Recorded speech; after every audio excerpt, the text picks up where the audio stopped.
हरे कृष्णा। आप सभी को वैशाख मास के दूसरे दिन की हार्दिक शुभकामनाएं।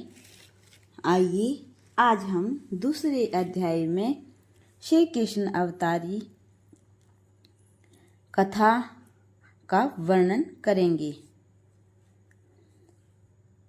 व्यास जी बोले, हे राजन, प्रातः काल नंद जी के घर में जन्म पुत्र का बड़ा भारी समारोह संपन्न हुआ। यह बात चारों ओर फैल गई और कंस ने भी किसी दूत के मुख से यह सुन लिया।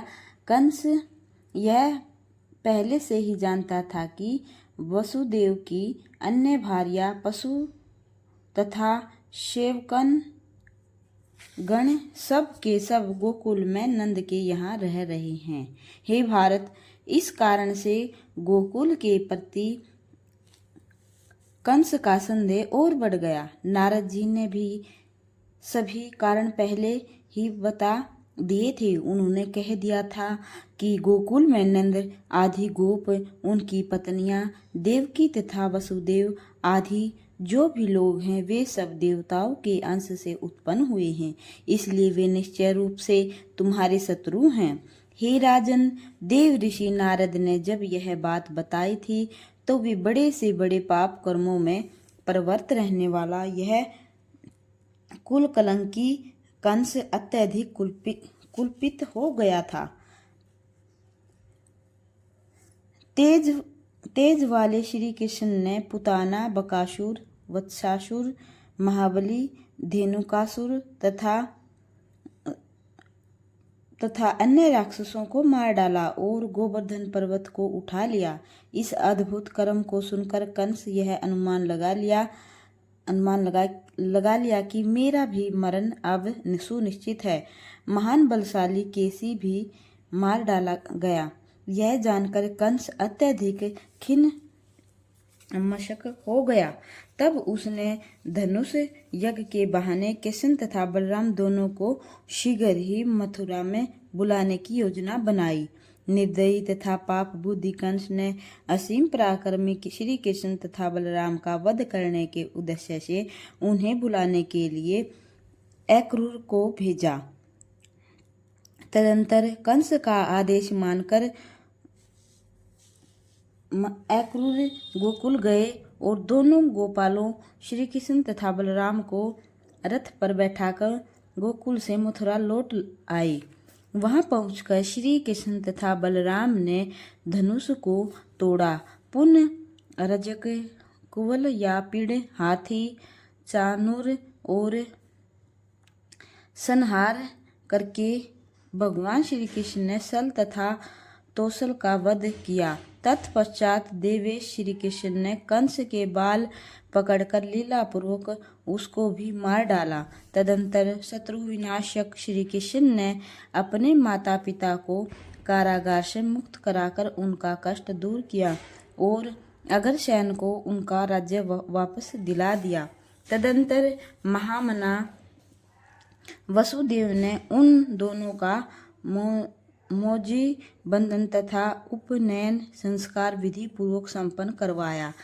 उपनयन संस्कार हो जाने के पश्चात वे दोनों सांदीपनि ऋषि के आश्रम में विद्याध्ययन के लिए गए और समस्त विद्याओं का अध्ययन करके पुनः मथुरा लौट आए। वसुदेव जी के पुत्र कृष्ण और बलराम 12 वर्ष की अवस्था में ही संपूर्ण विद्याओं में निष्णात तथा महान बलशाली होकर मथुरा में ही निवास करने लगे। उधर अपने जामाता कंस के वध से जरासंध अत्यंत दुखी हुआ और उसने विशाल सेना संगठित मथुरापुरी पर आक्रमण कर दिया।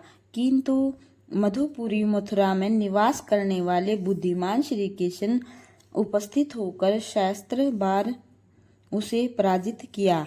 इसके बाद जरासंध ने यादव समुदाय के लिए भयानक तथा संपूर्ण अधिपति कालयवन नामक योद्धा को श्री कृष्ण सामना करने के लिए प्रेरित किया। कालयवन को आता सुनकर मधुसूदन श्री कृष्ण ने सभी प्रसिद्ध यादवों तथा बलरामों को बुलाकर कहा, महाबलशाली जरासंध से हम लोगों को यहाँ बराबर भय बना हुआ है। उसी की प्रेरणा से काल यवन यहाँ आ रहा है। हे महाभाग, ऐसी स्थिति में हम लोगों को क्या करना चाहिए?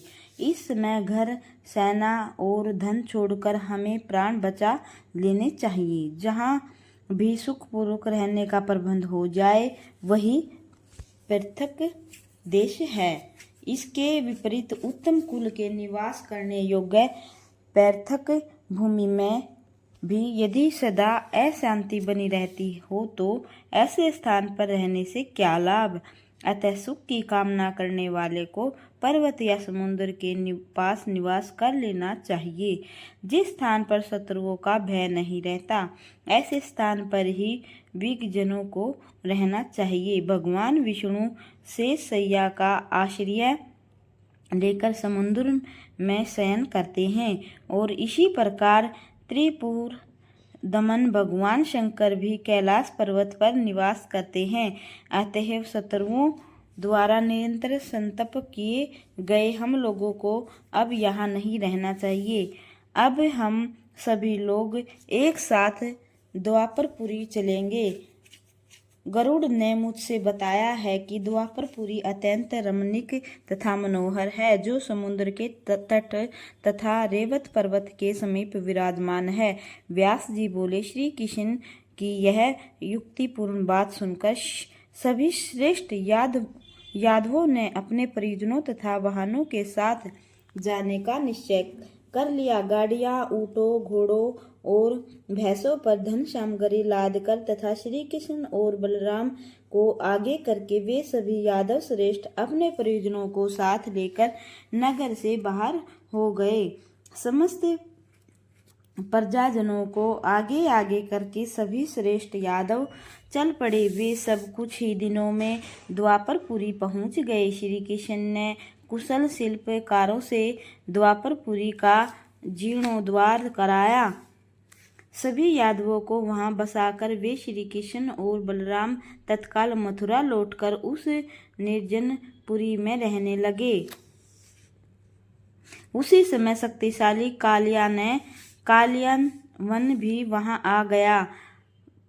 कालयावन को आया जानकर वे पीताम्बरधारी तथा ऐश्वर्य संपन्न मधुसूदन भगवान जनार्दन नगर से बाहर निकल पड़े और जोर जोर से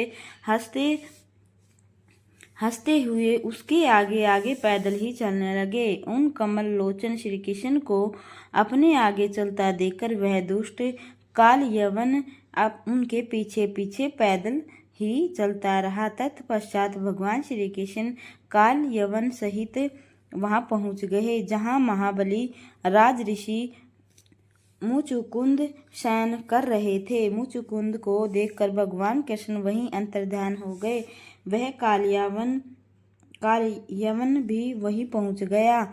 उसने देखा कि कोई सो रहा है। राज ऋषि मुचुकुंद को कृष्ण समझकर कालयावन ने उनके ऊपर पैर से प्रहार किया। कालयावन द्वारा पाद प्रहार किए जाने से वे जग गए और क्रोध से आंखें लाल किए हुए महाबली मुचुकुंद ने उसकी ओर दृष्टिपात करके उसे भस्म कर दिया।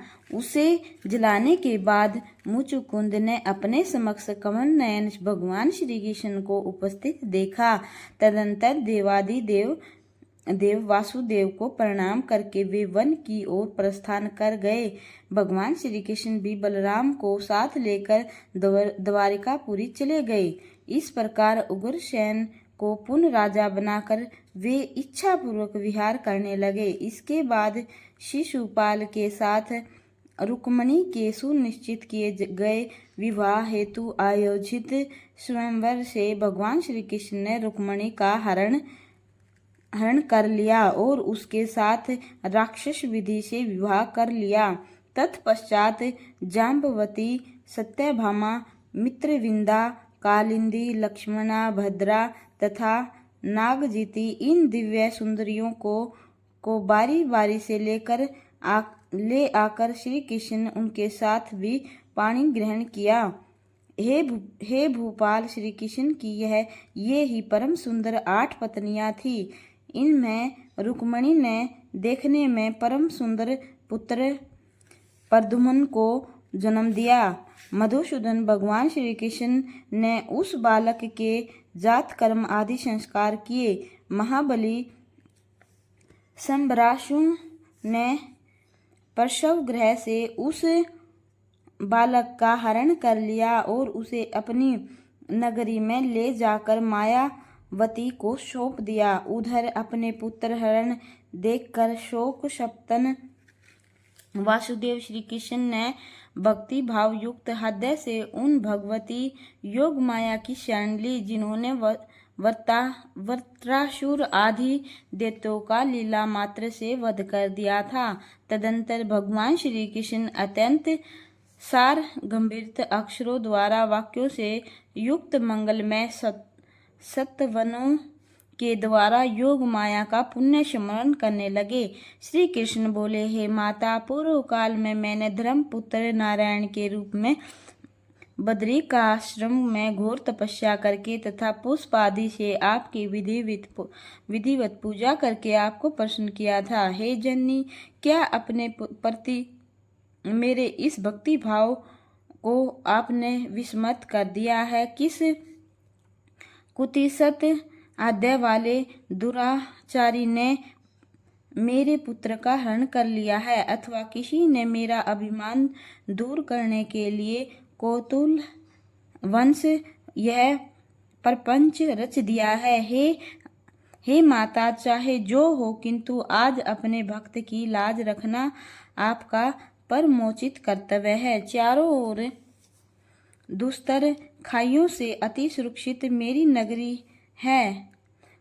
उसमें भी मेरा भवन मध्य भाग में स्थित है और उस भवन के अंतपुर में प्रस्तुति गृह स्थित है, जिसके दरवाजे बंद रहते हैं। फिर भी मेरे पुत्र का हरण हो गया, यह तो मेरे दोष के ही कारण हुआ है। बोलिए जय हो विष्णु भगवान की जय हो।